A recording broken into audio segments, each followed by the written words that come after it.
Chapter 2 Outfoxed. Wu Chen lay crumpled on a patch of scorched grass. His eyes were two bruised, swollen slits, but they still flashed as he gasped for breath.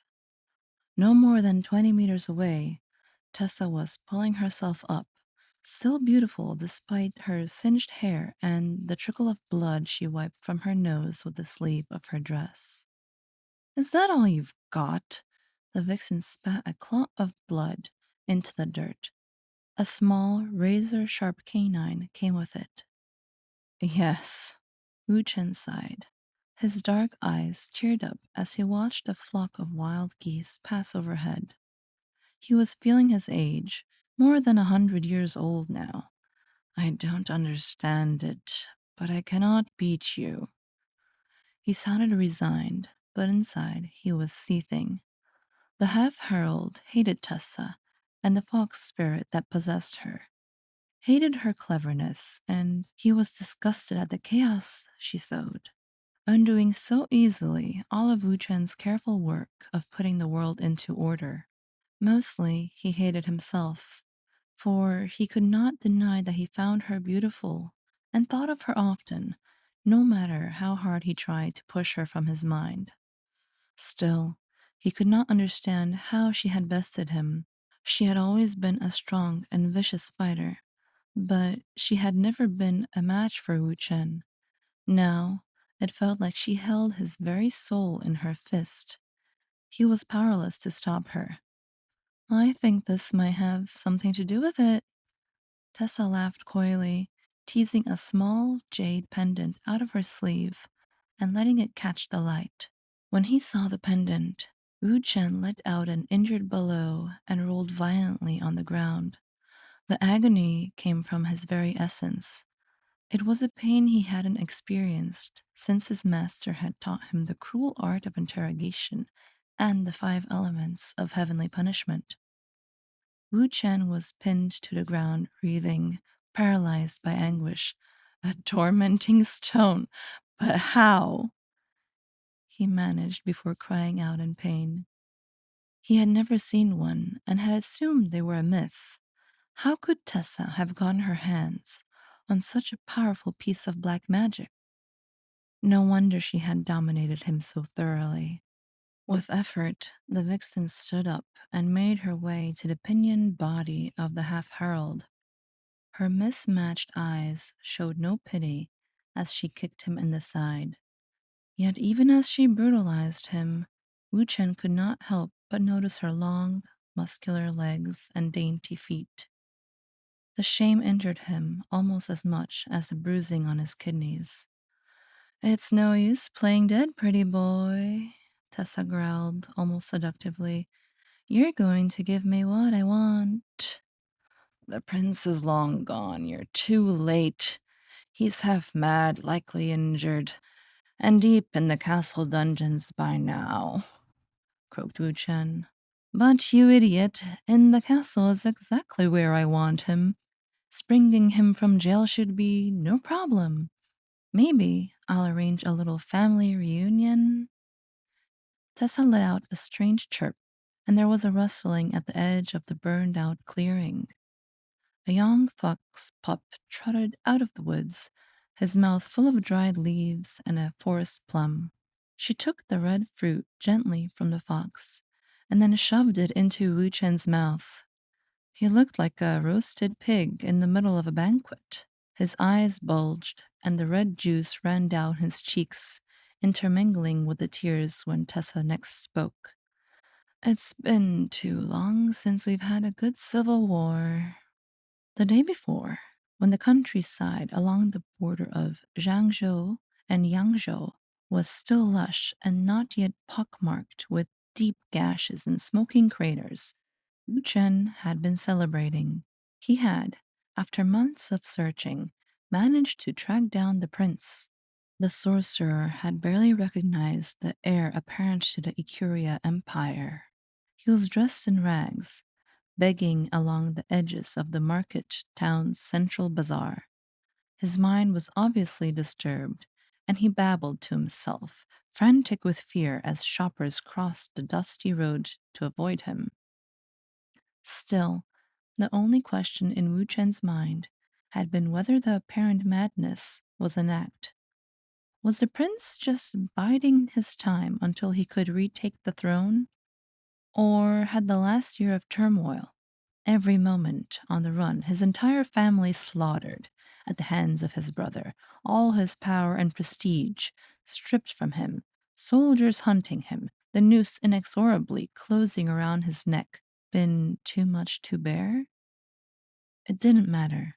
Now that Wuchen had found him, he could make the prince disappear forever. The unforgiving forced feelings of compassion from his mind.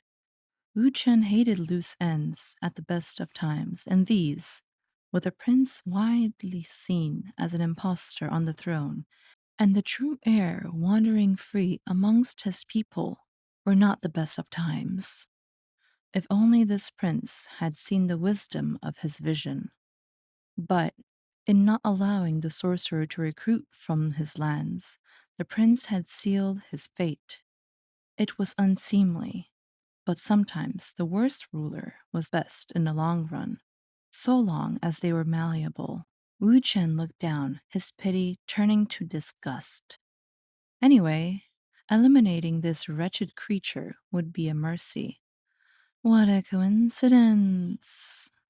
A voice behind him drawled, as thick and slow and sweet as syrup.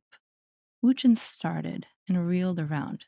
Tessa, the herald, sharing her soul with a fox spirit, and one of the most clever beings in all the realm besides, was swinging off her horse. She languidly unwrapped a small cake, throwing the rice paper on the ground and popping it whole into her mouth. Is that the prince? Whatever is he doing begging here? And what are the chances that you two would cross paths? You have so much history after all, and that I would be passing by to see it? Then, without warning, she strode up to Wu Chen and slapped him full across the face. His shock gave way to anger, and then a terrible realization. If Tessa gained control of the exiled prince, she could unbalance the careful peace that Wuchen had spent years negotiating. The boy might have been an ineffectual ruler and unfriendly to his plans, but he was the legitimate emperor by blood, and his people knew it. If Tessa could force a meeting between him and his younger brother, who now sat on the throne, she could throw the Curia Empire into civil war. And there was nothing she liked more than chaos. It seems that the prince has forgotten who he is. Pity, sighed Tessa, brushing the crumbs from her lips. He might make a good pet. Perhaps I could take him home to the Vesper Coven. He would benefit from some education. A shame to have all that royal blood and not put it to use. Wu Chen grabbed the confused beggar prince, throwing him to the ground and standing between him and the fox spirit, who was already glowering hungrily and drawing a long, thin dagger from her sash. The sorcerer let a razor-sharp fan drop into his hand from his sleeve. He kept eye contact with Tessa as he opened the fan, its many blades glinting in the sun. He calmly took a step back, deftly avoiding a savage slash from Tessa's knife. You're getting slower, Vixen. But the knife had been a distraction.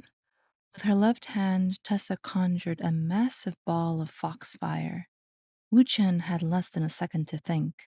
He levitated the startled prince 20 meters into the air and took the brunt of the fire himself, burning the hem of his robes and raising blisters on his hands and face.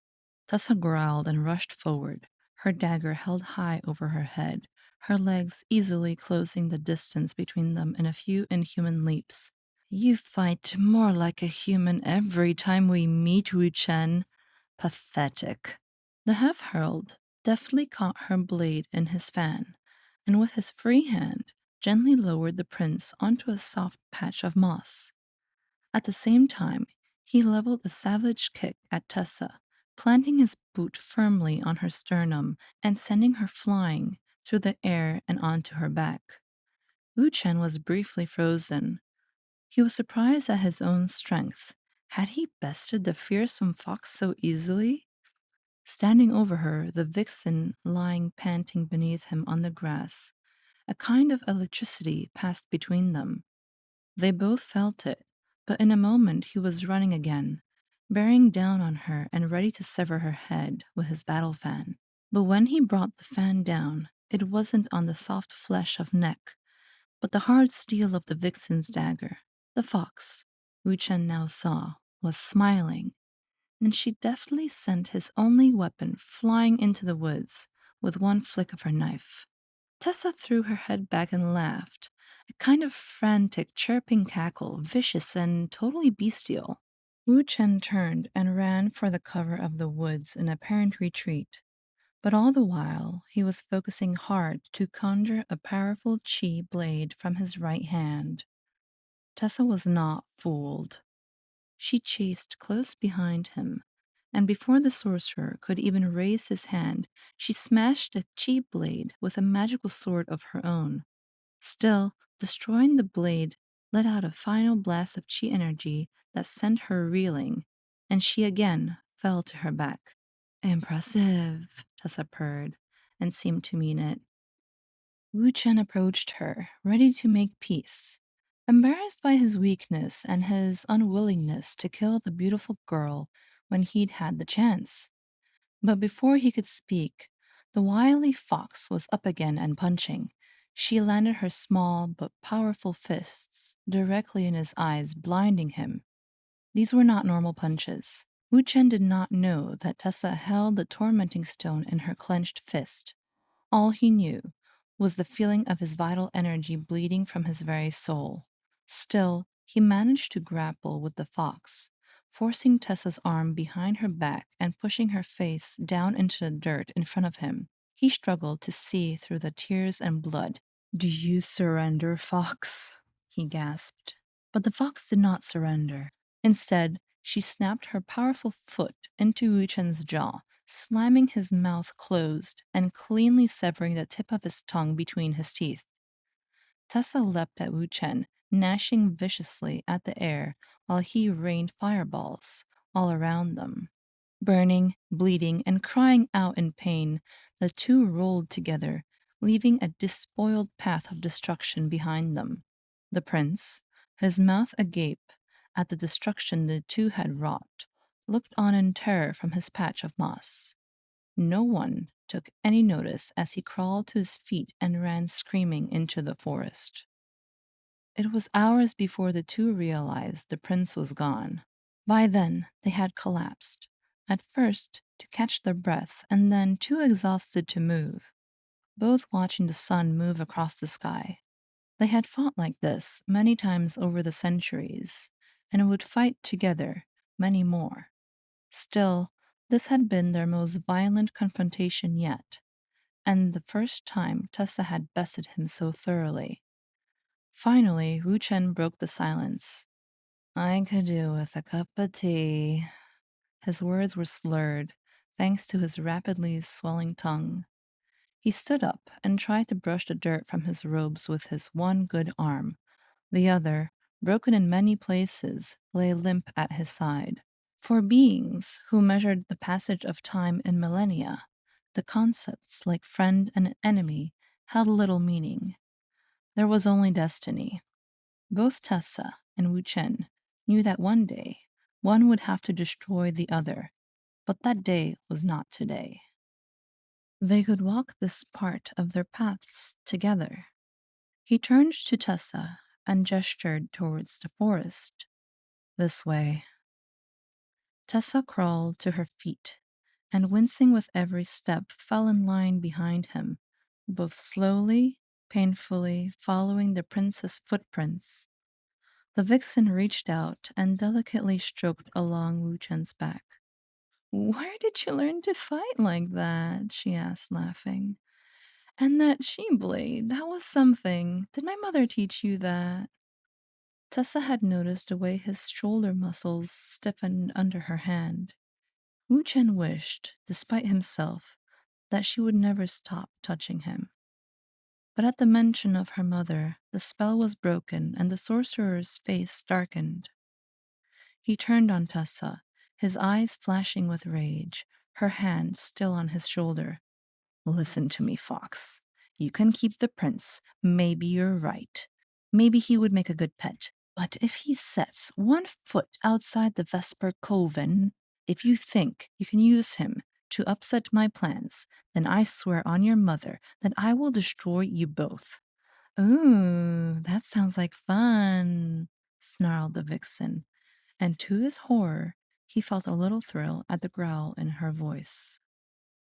End of chapter 2.